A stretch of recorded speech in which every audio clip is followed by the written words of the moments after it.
Nouveau défi, mesdames et messieurs, bonjour et bienvenue à votre émission Le Tribunal de l'actualité. C'est le plus grand rendez-vous de l'information d'ici et d'ailleurs. Et je suis Serge Kaboré, celui-là même qui préside ce tribunal en ce jour 25 juillet 2022. Et pour la présente convocation, je suis accompagné par les juges au siège à qui nous disons bonjour. Oui, bonjour Président Kaboré, bonjour juge Vaha, bonjour Madame, Monsieur. Bonjour juge Bougma, bonjour Président, bonjour auditeurs et téléspectateurs. Pour la première convocation de la semaine, le tribunal de l'actualité reçoit à la barre ce matin le professeur Badini Fatoumata. Elle est professeure titulaire en sociologie à l'université Joseph Kizerbo. Et avec elle, il sera question de la contribution de la sociologie face à la crise multidimensionnelle que traverse le Burkina. Bonjour et bienvenue, professeur. Bonjour tout le monde. Bonjour. Bonjour. Voici planter le décor pour cette première convocation et c'est parti pour les avant-propos.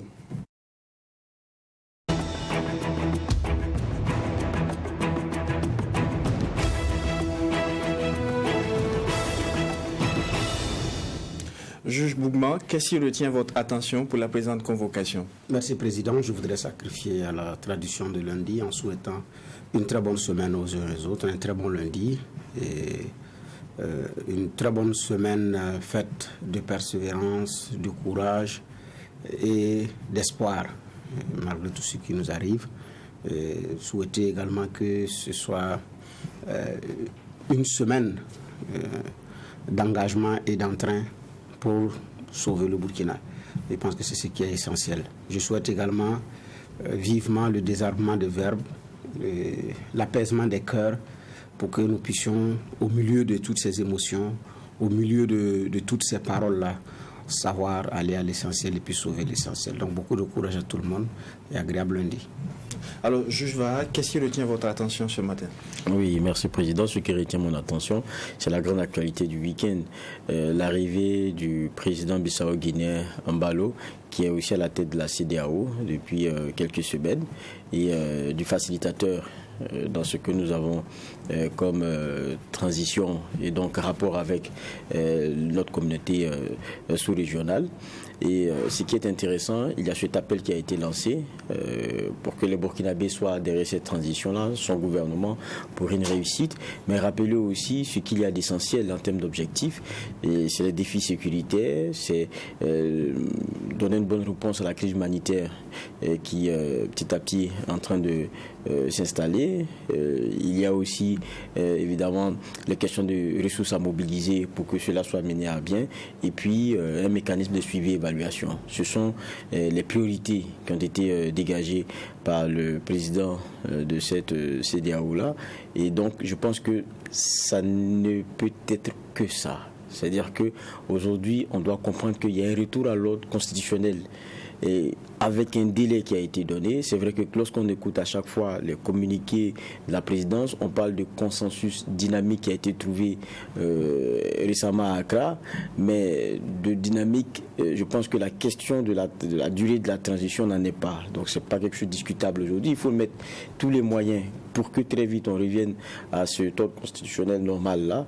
Et je crois que le message devrait être entendu. D'accord. On le disait en début d'émission, le professeur titulaire en sociologie, Badini Fatoumata, est notre convoqué à la barre du tribunal ce matin. Déjà, professeur, dites-nous, pour question de généralité, comment en êtes-vous arrivé à la sociologie? Merci à vous, Monsieur le Président, et merci aussi aux amis qui sont là ce matin. Et je remercie aussi tous ceux qui ont œuvré pour que je sois là ce matin. En commençant bien sûr par le Tout-Puissant. Comment j'en suis arrivé à la sociologie? Je peux dire que c'est à la fois un effet du hasard, mais aussi un choix qui m'a conduite à la sociologie. Parce que après mon bac obtenu en 1978, il était question de s'orienter. Et à l'époque, j'étais relativement bonne en mathématiques, mais pas en physique. Et je me suis renseignée là où on pouvait faire des mathématiques sans la physique. Parce que j'ai suivi une série D et on m'a dit, il y a la sociologie qui est là. Et c'est comme ça que j'ai opté pour la sociologie et j'ai eu à faire mes études de sociologie à l'université de Nantes. Voilà. D'accord. Alors, on sait que ça n'a sûrement pas été aussi aisé. Quelles ont été les difficultés auxquelles vous avez eu à faire face? Les difficultés pendant les études. Oui. Pendant les études, il y a le fait que, en quittant le Burkina Faso pour la France, tout était nouveau. Il fallait découvrir le milieu, il fallait découvrir la façon de travailler, il fallait s'adapter. Donc, je peux dire que j'ai eu la chance de rencontrer des amis qui m'ont vraiment soutenu, accompagné. Et pendant les études, je n'ai pas eu de grosses difficultés pour suivre, mais on dit toujours qu'il faut des sacrifices, il faut se donner au travail, et je pense que c'est ce que j'ai pu faire. Et aussi à l'époque on était boursiers, les étudiants qui partaient, donc j'avais la bourse nationale. Et avec cela, j'ai dû m'organiser pour, en tout cas, assurer mes études jusqu'au bout. Alors, vous avez créé un laboratoire genre. De quoi s'agit-il exactement? Le laboratoire genre, c'est toute une histoire, on va dire, parce que initialement, il y avait même les études de genre qu'il fallait intégrer dans les cursus universitaires. Et au début, il faut dire, j'étais au département de sociologie et sensible à ces questions, avec des collègues, on a entrepris des démarches auprès des autorités de l'administration pour susciter en tout cas l'enseignement des modules en genre. Mais on a rencontré des réticences au début parce que on nous disait, partout je passais, me disait, mais c'était Madame Kinde à l'époque, vous voulez amener le féminisme à l'université de Ouagadougou. J'ai dit, même si c'est le féminisme, en quoi c'est mauvais? J'ai dit, non, c'est pas seulement que du féminisme, mais les enseignements du genre, ça ouvre de nouvelles pistes de réflexion. Donc, c'est pour dire qu'il a fallu, en tout cas, se batailler un peu pour qu'on accepte d'introduire ces modules-là au niveau des enseignements. Et depuis 2003, le département de sociologie, avec des collègues tels que le professeur Sawadgo Ram Christophe, qui est à la retraite aujourd'hui aussi, professeur Baléry, docteur Ouattara Siaka, beaucoup d'autres, docteur Laura Faxas, qui enseignait au département à l'époque, Ouedraogo Bourema, cet ensemble d'enseignants-là qui ont travaillé à assurer les modules de genre et développement, d'analyse genre et développement au département de sociologie depuis 2003.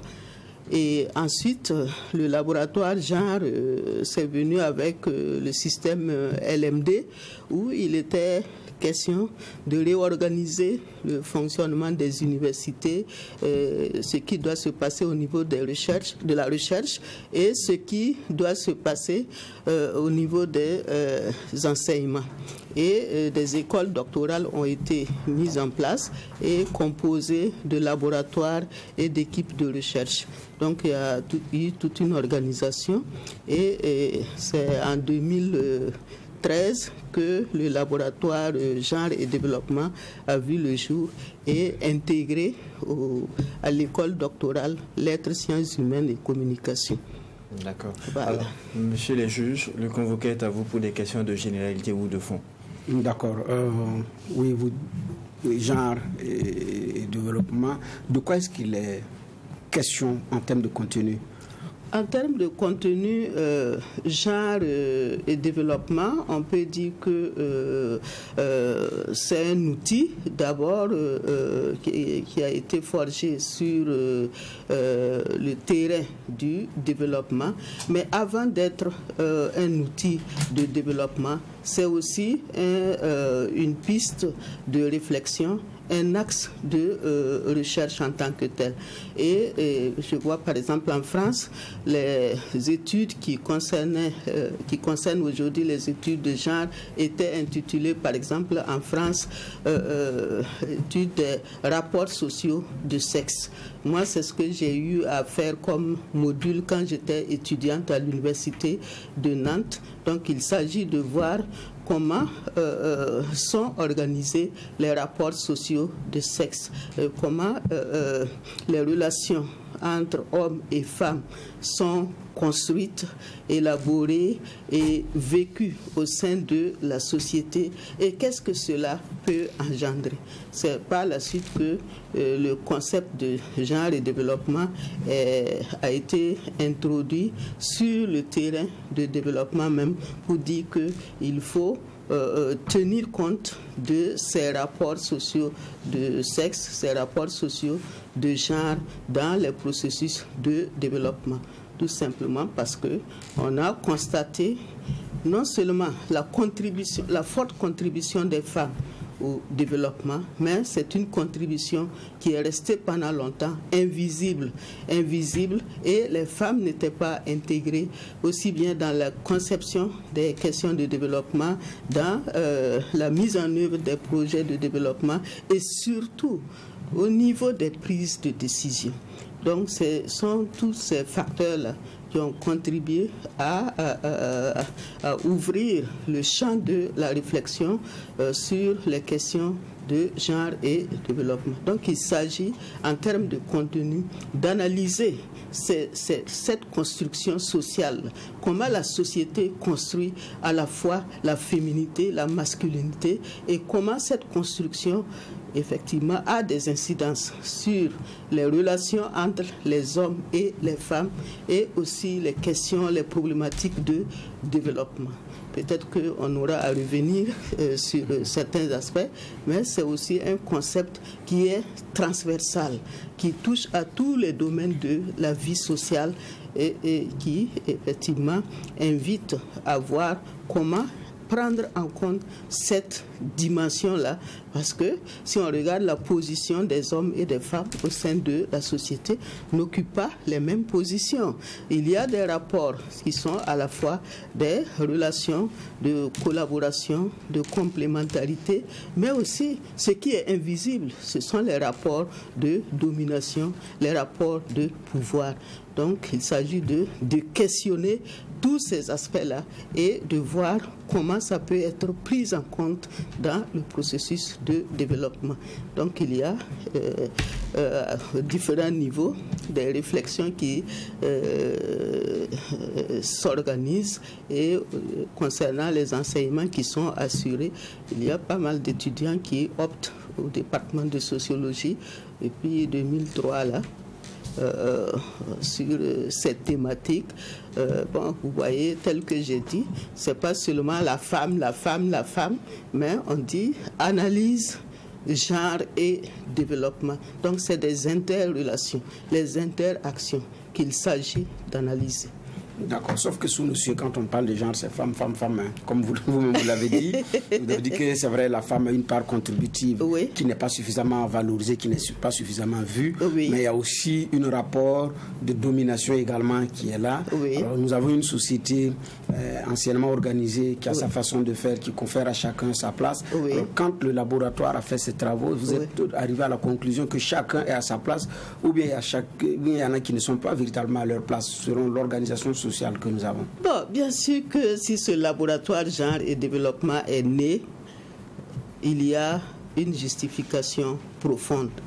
Quand on regarde effectivement comment la société est organisée, on voit que la place de la femme reste, au sein de cette société-là, reste problématique. Il y a toujours un débat.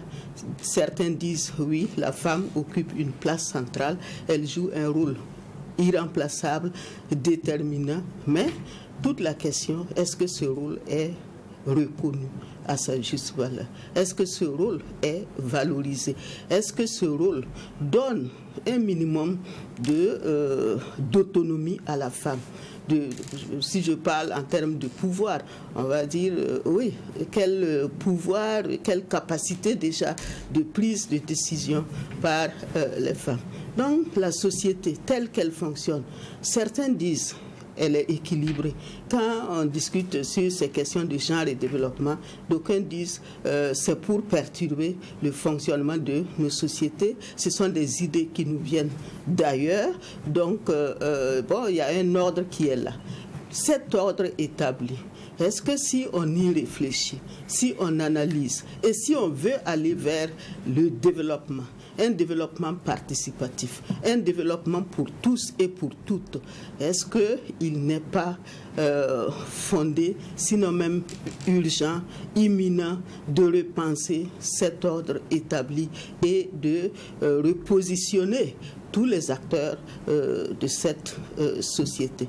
Parce qu'il y a un équilibre qui est là, mais qui repose sur un déséquilibre. On dit qu'on est à un tribunal de juges. Bon, quand la balance, vous voyez, je pense que vous êtes mieux placé pour dire que quand la balance est déséquilibrée, il faut effectivement tenir compte de tous les acteurs qui interviennent dans la société et aussi ouvrir les opportunités, les chances et les capacités de prise de décision à tout le monde. Oui, très rapidement. C'est vrai que lorsqu'on parle de ces questions-là de valorisation de la femme, oui, d'amélioration de sa condition, oui, il y a que beaucoup le voient comme des chocs culturels. Où, vous le disiez tout à l'heure, on se dit, bon, c'est importé d'ailleurs. Oui. Mais est-ce qu'il n'y a pas quelquefois certaines questions qui cristallisent plutôt les attentions et qui nous envoient un peu loin de l'amélioration du quotidien même de la femme? Je m'explique. Quand on prend le cas d'un pays comme la Côte d'Ivoire aujourd'hui, oui, il y a le débat de la polygamie. Oui. Pour certains, on a entendu des féministes dire non, c'est pas normal parce que là on ne respecte pas la femme. Et il y en a qui disent non, attention, c'est quelque chose qui est normal dans notre société et ce qu'on veut, c'est protéger plutôt les femmes qui, de façon volontaire, y sont allées. Et quand on prend aussi d'autres questions comme les IVG, interruption volontaire de grossesse, on met en avant le droit que la femme a à disposer de son corps. Alors que dans notre société, on se dit mettre fin à une grossesse, c'est criminel. Donc sur certaines questions comme ça, on se dit bon, on a des réalités qui sont trop loin de cela. Est-ce que c'est pas ce genre de questions-là qui nous amènent loin du débat, qui sont celles de nos mamans et de nos filles qui sont quelquefois nombreuses dans les milieux ruraux, qui sont loin de ces éléments? Oui. Bon, je pense que tout est une question de compréhension, d'interprétation, d'appropriation pour pouvoir trouver effectivement le juste milieu. On a tendance effectivement à dire que les préoccupations du genre sont loin des réalités quotidiennes que vivent nos mamans, que vivent nos sœurs et que vivent également nos filles, nos enfants, etc. Je pense que si on comprend bien ce que signifie le genre, l'approche genre, ce que préconise l'approche genre, je pense que dans un premier temps, on dit on ne peut pas parler de la femme, de façon isolée.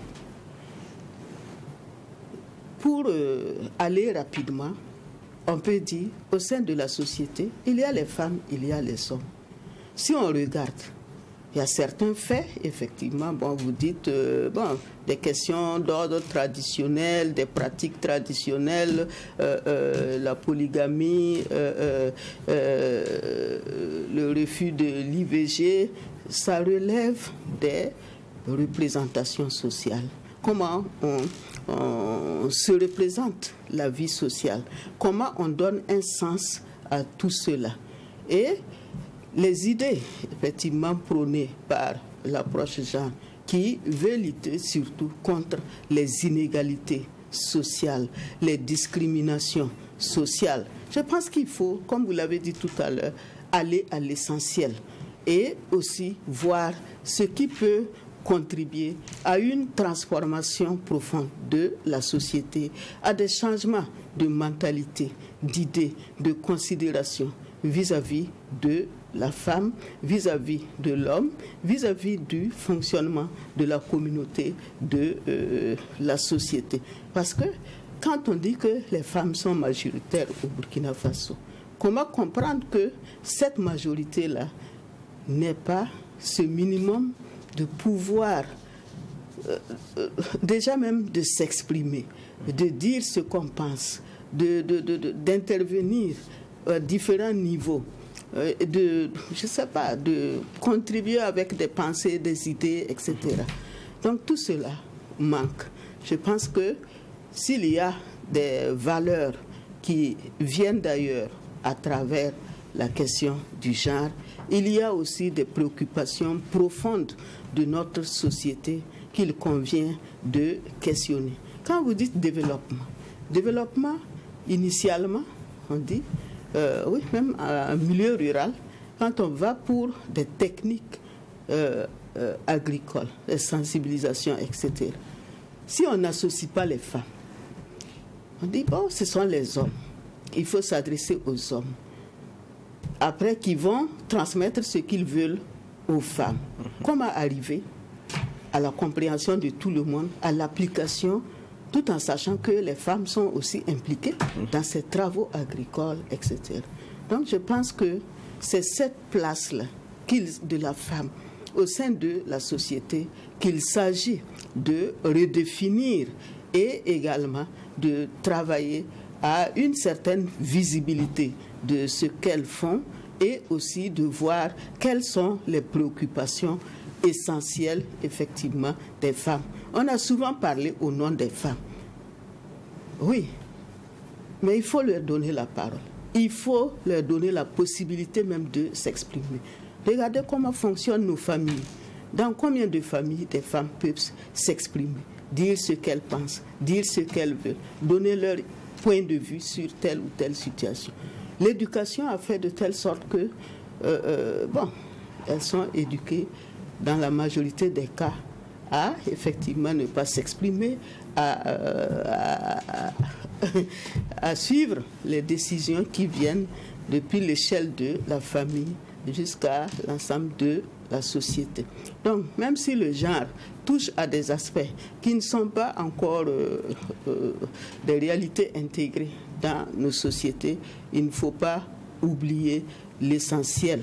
L'arbre ne doit pas cacher la forêt. Il y a des questions profondes, des situations effectivement de nos mamans qui invitent à l'interrogation. On dit la pauvreté est féminine. Pourquoi c'est la majorité féminine qui est aussi la majorité dans la pauvreté? Si on ne se pose pas toutes ces questions, dedans, il y a des mentalités, il y a des comportements qui freinent. L'éducation des petites filles, ça a été pendant longtemps relégué au second plan. Et même certaines familles refusaient de scolariser les filles parce qu'elles ont un destin social. Et par rapport à tout cela, ça met en retard une frange importante de la société. Ça aussi, c'est des préoccupations de genre.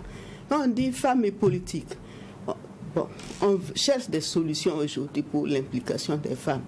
Mais il faut regarder à la base, qu'est-ce qui a généré la situation? Qu'est-ce qu'on peut faire par rapport à la situation? Il faut diagnostiquer, parce que des habitudes sont là, installées aussi bien chez les hommes que chez les femmes.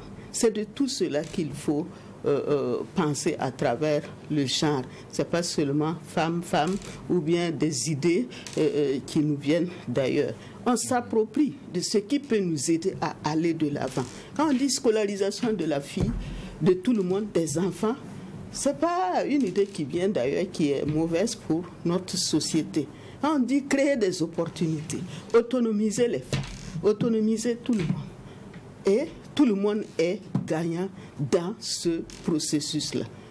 Et je pense que si c'est bien compris, on ne va pas s'agglutiner sur les perceptions. Il y a beaucoup de gens qui parlent du genre sans savoir ce que recouvre effectivement le genre. Si on dit qu'il faut rechercher un développement participatif, des égalités de chances, ce n'est pas l'égalité mathématique, ce n'est pas en termes d'équation. La femme doit devenir aujourd'hui l'homme, l'homme doit devenir aujourd'hui la femme. Non, il y a des contenus profonds de projets de société où effectivement on va créer une place pour tous les acteurs et maximiser la contribution de tout le monde aussi, parce que il faut rendre efficace, efficient les différents apports. Oui, justement, en fait ça c'est bien. Ce n'est pas l'ouverture qui pose problème, ce n'est pas travailler à valoriser l'un ou l'autre qui pose problème. C'est beaucoup plus comment est-ce qu'on crée une cohérence entre les éléments de l'ouverture en cohérence avec également nos valeurs culturelles. Parce que sur un certain nombre de choses, effectivement, c'est difficile que ça colle. Donc on a l'impression que on quitte une culture pour embrasser l'autre. On a les pieds là, la tête par là. Donc c'est beaucoup plus là le problème. Je prends un exemple concret quand on parle de la dot. Sur le plan légal, on n'est pas tenu. Maintenant, qui s'est marié sans faire la dot?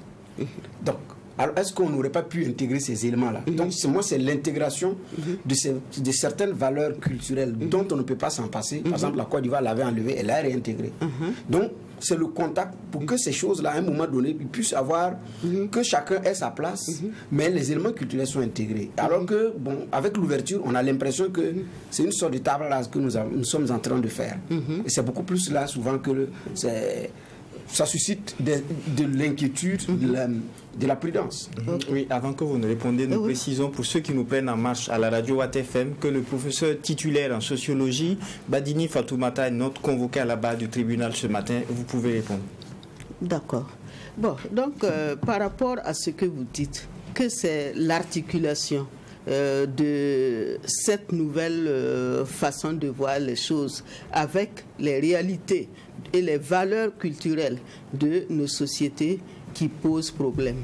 Mais tout cela, c'est comme je venais de le dire, c'est parce qu'on n'est pas suffisamment informé, suffisamment au parfum de ce qui est préconisé. C'est ça qui pose problème et qui donne l'impression que le greffage est en train de mal prendre. Mais s'il y a effectivement des opportunités d'explication, de sensibilisation, je pense que la plupart, pour ne pas dire tout le monde, en viendrait à comprendre le bien fondé de cette exigence même de changement de la société qui parfois s'impose même à nous. Prenez un seul exemple. On dit la répartition des tâches au sein des ménages. J'ai eu précédemment à participer à donner des conférences sur cette problématique. Aussi bien les hommes que des femmes. Il y en a qui disent, bon, ce sont des idées qui viennent de l'Occident, vouloir que l'homme s'implique dans les tâches ménagères. Des femmes ne sont pas d'accord, des hommes ne sont pas d'accord. Il y en a aussi qui perçoivent le bien fondé. Mais aujourd'hui, prenez le cas de la ville de Ouagadougou. Nous voulons une chose et son contraire. La première des choses que nous voulons, nous disons en termes de développement, nous voulons l'éducation pour tous, l'éducation pour tous les enfants.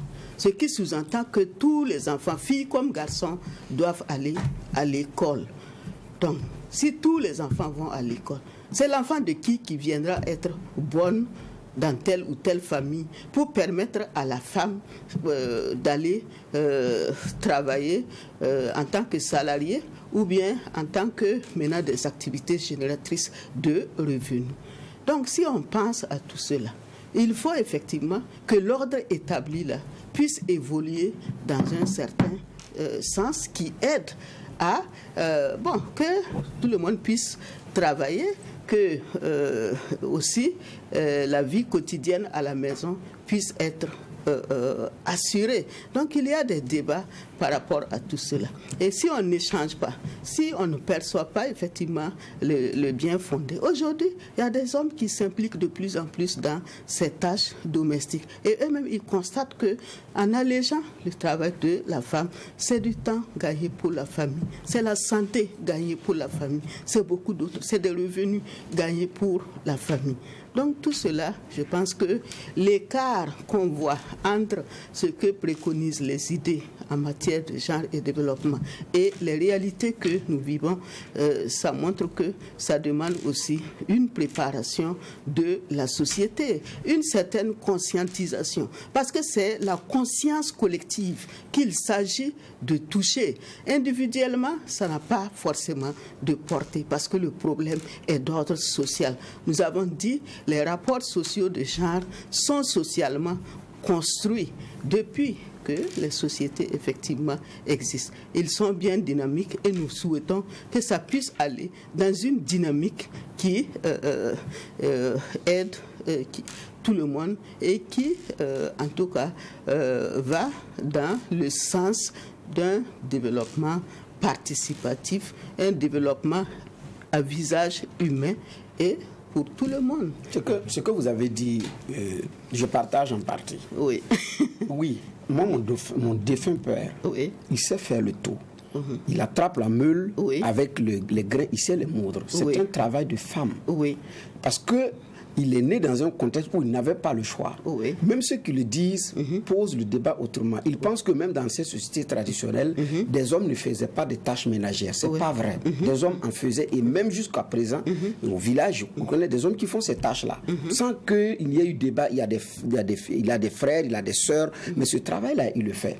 Moi, je dis bien, de fait d'évolution, il y a des valeurs, je pense, que nous n'avons pas su intégrer. Là, est-ce qu'on a une société qui a su allier modernisme et tradition comme la Grande-Bretagne? La reine d'Angleterre, on a vu son anniversaire, on a vu tout ce qu'il... Elle est toujours en calèche. Mais est-ce que c'est pas pour autant que c'est pas une société qui a évolué? Moi, je parle de comment est-ce que on intègre nos valeurs, comment on appelle ça, culturelles, pour que ça puisse être greffé. Je me pose la question, est-ce que quand on rédigeait le code des personnes et de la famille, dans certaines de ces dispositions, est-ce que des sociologues ont été associés? Moi, je pose véritablement la question. Parce que cet article qui proscrit la dot, alors que sur le plan terrain, on ne peut pas, est-ce que, objectivement, il faut forcer les choses à ce niveau pour dire qu'on veut évoluer? Est-ce qu'on a réellement posé le regard sainement? Ou bien est-ce que moi je demande, quand certaines dispositions de ce même code, des experts qui viennent d'autres pays disent vous avez des valeurs culturelles que vous n'avez pas intégrées dans le code des personnes de la famille qui auraient pu permettre. Est-ce que vous, les sociologues d'ailleurs, vous avez été associés? Parce que c'est ce débat-là que moi je pose. Donc, est-ce qu'on n'est pas pressé vers l'évolution à tel enseigne qu'on saute des étapes qui nous rattrapent sur la pratique? Oui, ce que vous dites est vrai et fondé. Il y a eu effectivement le code des personnes et de la famille. Il y a eu la relecture de ce code des personnes et de la famille. Mais je connais des collègues qui se sont plaints ouvertement parce qu'on n'avait pas associé des sociologues à la relecture même du code des personnes et de la famille. Ce n'est pas le seul domaine. Il y a beaucoup de domaines. Quand on fait appel aux sociologues, c'est souvent le médecin après la mort. Quand on voit que ça ne marche pas, que ça ne fonctionne pas, qu'on dit trouvez-nous des sociologues qui vont venir nous expliquer comment la situation se présente. Et ça, c'est toujours sur le terrain du développement. J'ai souvent donné un exemple pendant des cours aux étudiants parce que j'enseigne la sociologie urbaine aussi. Bon, pour dire que dans les années 90, il y a la coopération française qui avait financé la construction d'un marché à Banfora. Il était question que les commerçants quittent l'ancien marché pour intégrer le nouveau marché. Le nouveau marché a été construit avec des équipements bien modernes et tout. Mais quand on est allé pour dire aux commerçants, pour réceptionner même, et pour dire aux commerçants d'intégrer le nouveau marché, ils ont dit il n'est pas question. Mais c'est pour des considérations sociales et sociologiques. Mais tout le monde était surpris par cette réaction des commerçants, des marchés aménagés, construits en béton, avec des sanitaires et tout ce qu'il faut. Et les commerçants disent qu'ils préfèrent rester dans la boue, sous la paillote, que d'aller intégrer ce marché-là. Ils disent, on ne comprend pas. Et c'est en ce moment-là qu'on dit aux sociologues, venez expliquer-nous pourquoi les commerçants ne veulent pas déménager. On a fait des enquêtes dans ces années 91-92 et il est ressorti. Certains commerçants ont dit, sous nos hangars, on a enterré des choses. Eux, ils ont construit, est-ce qu'ils ont tenu compte de ça? Est-ce que nous, on peut creuser encore pour enterrer nos gris-gris qui vont attirer des clients? C'est des idées, c'est des représentations. Mais vous voyez jusqu'où ça bloque par rapport au développement. Donc, toutes ces questions-là méritent d'être comprises avant même de conduire les actions-là et de voir quelles sont les dispositions qui sont à prendre en termes de développement. Donc, comment faire là? C'est effectivement dans l'approche. Comment il faut mener l'approche par rapport à ces questions de développement. Et aussi, prendre en compte tous les acteurs dans ce que l'on conçoit. L'exemple que j'ai donné là, ça veut dire qu'on n'a pas approché les commerçants avant même de construire le marché. On finit de construire, on vous leur dit d'intégrer, ils disent non, ils n'intègrent pas. Qu'une boutique n'est pas orientée au hasard.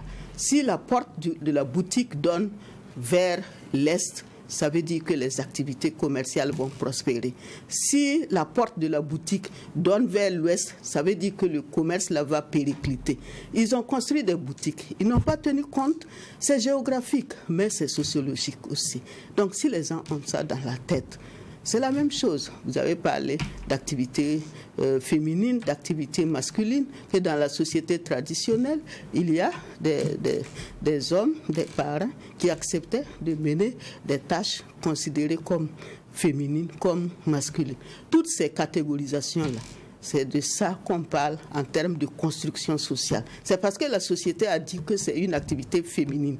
Faire le taux là, que on appelle ça activité féminine. Combien d'hommes font le tour aujourd'hui, si c'est pour le commerce, pour vendre? C'est ça la question. Et ce qui peut nous faire avancer, que nous puissions regarder cela objectivement et aussi partager, sensibiliser. Parce que ce n'est pas du jour au lendemain. Un changement social, ce n'est pas quelque chose qui se fait au gré des textes, au gré bon, j'allais dire baguette magique. C'est un processus de transformation des idées, des mentalités, des façons de penser, de se représenter le monde et aussi d'avoir un projet de société. Quel type de société voulons-nous? C'est vrai que quand on parle de l'amélioration des conditions de la femme, oui, et tout, on est d'accord que avec un taux de scolarisation très intéressant des jeunes filles, ça parvient après avoir un bon impact. Maintenant, en amont aussi, il y a, pour celles qui sont allées loin, qui ont les capacités, leur permettre d'accéder à des postes de décision. Et pour cela, il y a l'aspect nominatif. Donc ça, on sait que ça dépend forcément de quelqu'un qui dirige. Mais il y a quelquefois celui électif. Où, par exemple, au Burkina, on avait tenté un genre de discrimination positive avec une question de quota. Mais on a l'impression que ça n'a pas marché. Qu'est-ce qui dérange? C'est parce que la femme est moins intéressée à la chose politique, ou bien on est dans un système où elle est exclue de par certaines réalités? Qu'est-ce qui fait que ça ne marche pas? Bon, ce qui peut expliquer en partie que ça ne marche pas, ça reprend un peu ce que je voulais dire. La société a fonctionné pendant longtemps sur un certain ordre, un certain rythme, etc. On dit oui, la politique, le terrain de la politique, on va mettre des quotas. Oui, les quotas, là, c'est ce qu'on affiche. Mais la réalité, là, c'est quoi? Si le terrain, les enjeux même du terrain ne changent pas, les acteurs, l'implication des acteurs ne change pas, la vision même de la société, si quelque chose ne change pas, c'est tout ça qui constitue effectivement des freins. Vous êtes une femme, vous vous lancez dans la politique, il y a toutes les considérations sociales derrière.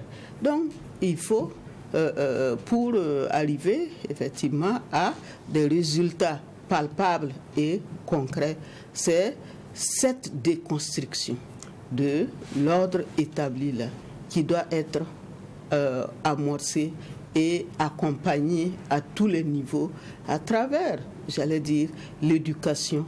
Quand on dit l'éducation, on voit les tout petits seulement. L'éducation, c'est tout le monde qui doit être éduqué, depuis les tout petits au plus grand, parce que c'est des idées nouvelles qu'il s'agit effectivement d'introduire, d'inculquer et de se dire que ça doit marcher.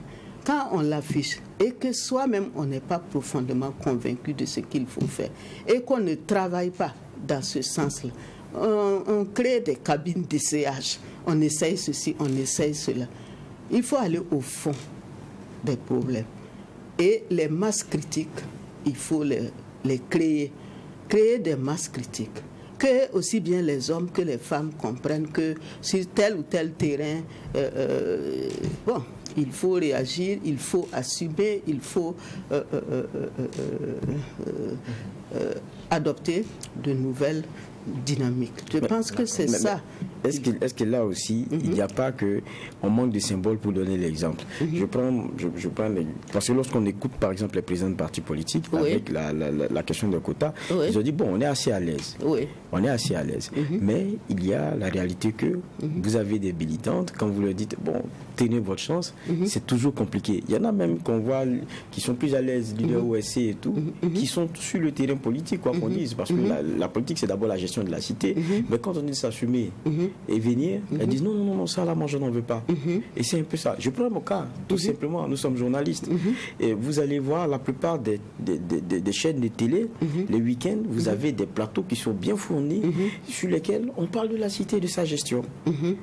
Quand vous allez appeler des dames que vous connaissez, qui ont le coffre pour venir analyser de façon structurante les choses, elles vous diront moi, vous savez, la télé là, et puis vous savez, nous les femmes là, on va venir s'asseoir et puis parler après. C'est un peu ça. Est-ce qu'il ne faut pas s'assumer aussi quelque part? Oui, vous avez effectivement raison. Mais je peux dire que ça s'explique. Ça s'explique. Si on était dans un cours de genre et développement, je dirais qu'on va convoquer le grand penseur Pierre Bourdieu qui a donné un concept qui permet d'expliquer tout cela. C'est ce qu'il appelle la domination symbolique. Domination symbolique, ça ne veut pas dire que c'est une domination minime, etc. Ou du moins la violence symbolique. La violence symbolique signifie que aussi bien les hommes que les femmes ont intériorisé une situation donnée de ces rapports-là qui fait en sorte que, à force d'avoir intériorisé cela, pour en sortir, c'est effectivement difficile. Donc, comment comprendre qu'une femme qui a effectivement les compétences, les capacités, etc., pour assumer tel poste ou politique ou administratif ou autre, on l'appelle, elle dit non.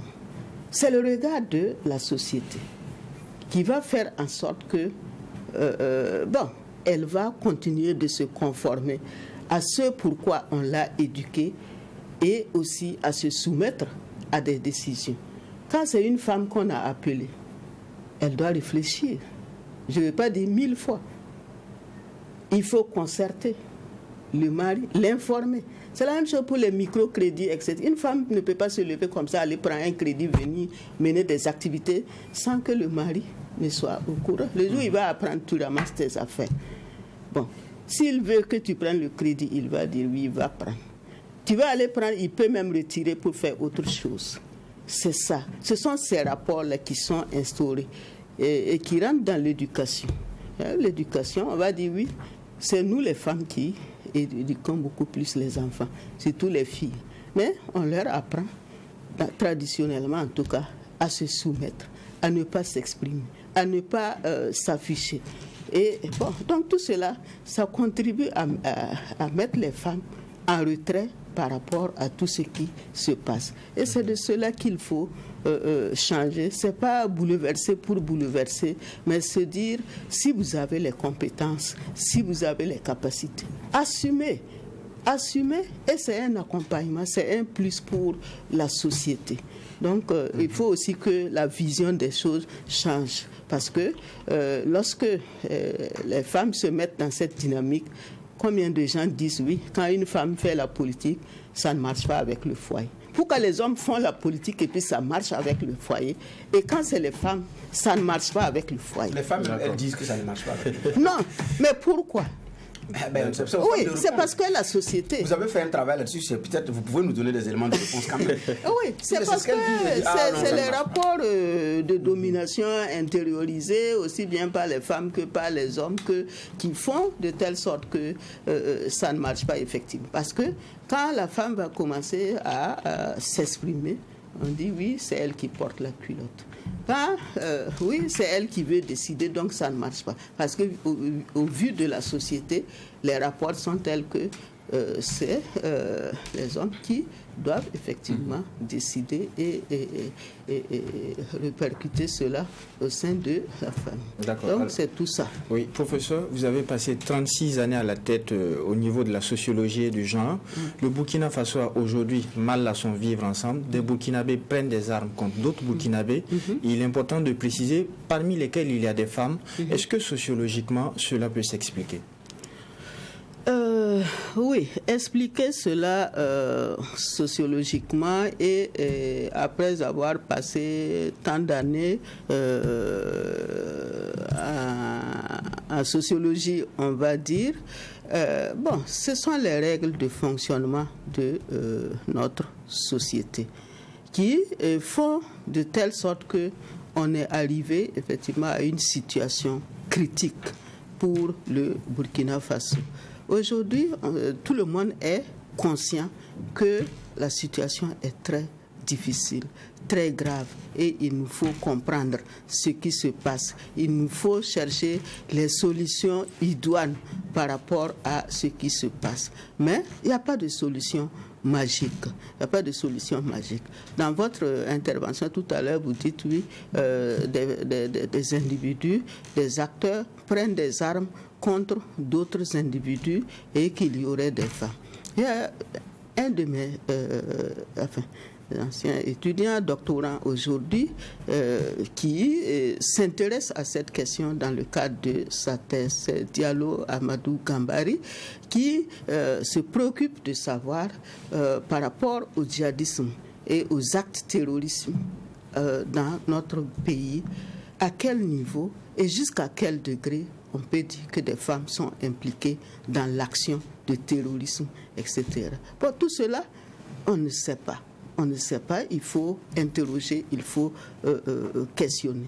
Mais d'un autre côté, ce que l'on constate par rapport à la recherche des solutions concernant cette problématique-là, on plaide pour qu'il y ait davantage d'implication aussi des femmes dans la recherche des solutions, parce que les cadres formels qui existent, les femmes sont sous-représentées, etc. Et il n'y a pas longtemps, j'ai suivi, c'était aux informations, où il était question de créer des cercles de réflexion par rapport à la sécurité au niveau des femmes et au sein des différentes communautés. Parce que, vu les situations, vu les circonstances, il faut aussi prendre en compte la vie, les stratégies que les femmes peuvent développer pour le vivre ensemble. Mais, l'explication qui ressort aussi, c'est que ce sont les fortes inégalités sociales qui alimente aussi les conflits communautaires, les luttes entre les différentes fractions. Et aussi, il y en a qui sont arrivés aujourd'hui dans le monde à se considérer comme des laissés pour compte, ou bien ceux qui disent que, comme l'expression est venue de la Côte d'Ivoire, que cabri mort n'a plus peur de couteau. Il y en a qui disent que l'on meurt dans le djihadisme ou que l'on meurt à petit feu, c'est la même mort. Donc, ils s'engagent consciemment ou inconsciemment. Donc, c'est cette situation et aussi de conscience collective là qu'il faut aujourd'hui interpeller pour en arriver à une explication et aussi à la recherche des solutions. Donc, nous avons des valeurs endogènes, on a dit. Il faut aussi interpeller ces valeurs endogènes-là pour voir qu'est-ce qui est en péril aujourd'hui. Beaucoup de valeurs, on dit, sont en perte de vitesse ou en tout cas en régression, et ça fait que la société est en mal. Bon, par le passé, on dit l'individu est là et agit et interagit dans le sens du groupe. Mais de nos jours, bon, c'est au groupe de se plier à l'intérêt de l'individu. Donc, l'individualisme qui a été introduit dans nos sociétés aussi est en train de ronger certaines valeurs que nous connaissons. Il y a de nouvelles valeurs qui ont émergé. Certaines sont positives, comme on dit, mais d'autres contribuent effectivement à ces réalités-là que nous observons. Quand on fait la course vers l'argent ou derrière l'argent, on est prêt à tout. On est prêt à tuer à cause de l'argent. Ce n'est pas une valeur qu'on avait dans le temps. Mais de nos jours, toutes les formes existent pour montrer que l'argent est au-dessus de tout, de la vie humaine, qui est considérée comme sacrée.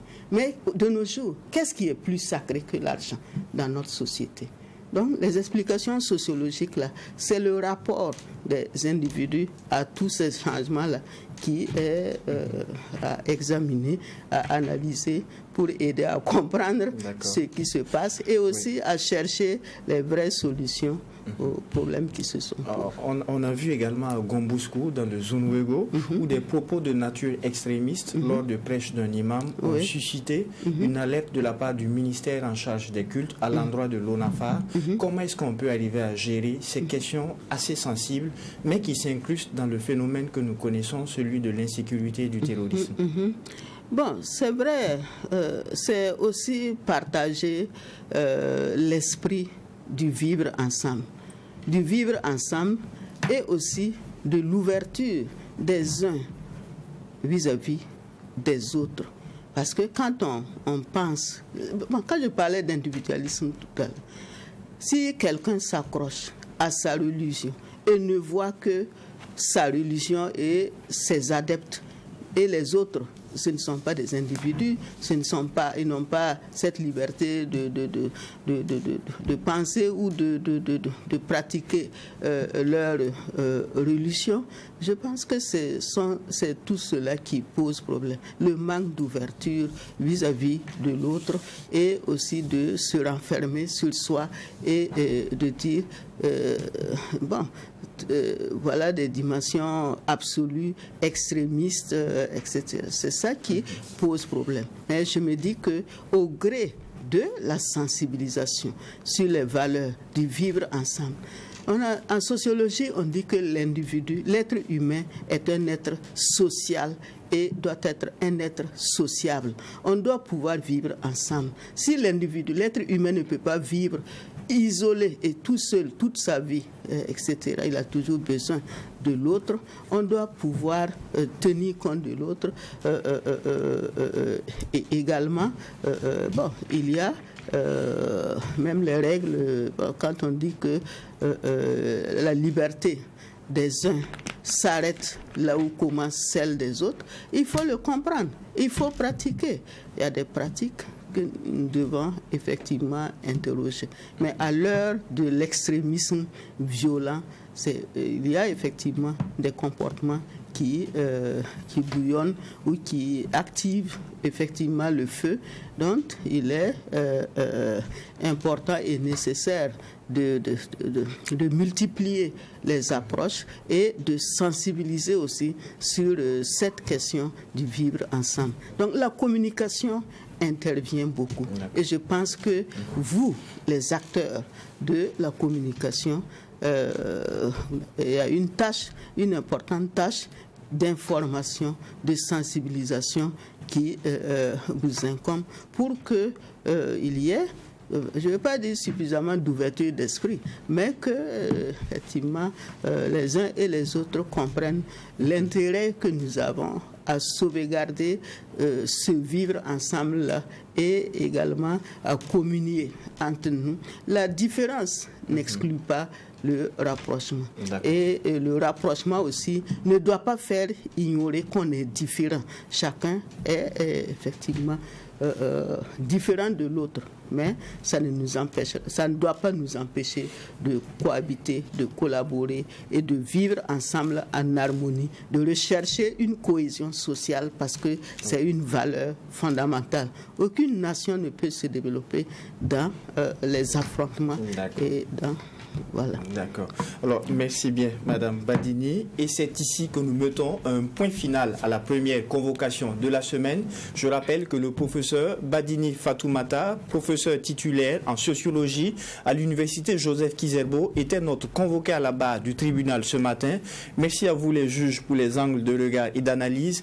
Merci également vous qui l'avez suivi à la télé comme à la radio. Merci à l'équipe technique qui nous a accompagnés ici au tribunal de l'actualité. La rigueur d'une justice équitable s'applique sur tous les sujets enrôlés. Au revoir et restez fidèles au programme de Tweet TV et Watt FM.